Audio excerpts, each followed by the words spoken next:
Nagbabalik ang News at 1. Tiniyak ng Malacanang na walang lump sum o pork barrel na nakapaloob sa 2016 national budget.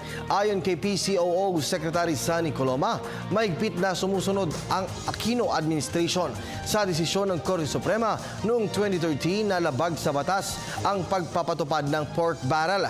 Paliwanag pa nito na sumailalim sa mahigpit na pagsusuri ng mga mambabatas ang pambansang budget bago ito aprobahan at malagdaan ni Pangulong Aquino. Malaking alokasyon ng pambansang budget para sa 2016 ay napunta sa kagawaran ng edukasyon, social services, poverty alleviation at human development.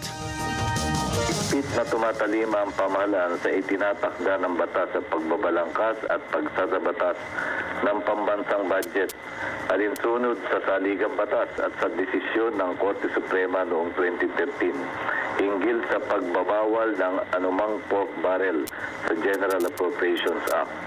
Ayon kay Secretary Butabad, walang pork barrel fund sa 2016 General Appropriations Act. Ang isinabatas na GAA ay dumaan sa masusing pagbusisi at pagsusuri ng Kamara at Senado at makailang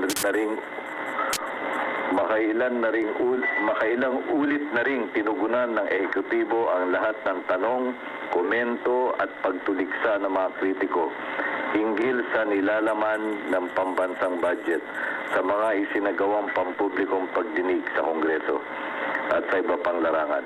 Ayon sa ating mga natunghayang ulat, tinugunan na rin ng liderato ng Kongreso ang mga aligasyon at komento ng ilang grupo laban sa ipinasang GAA.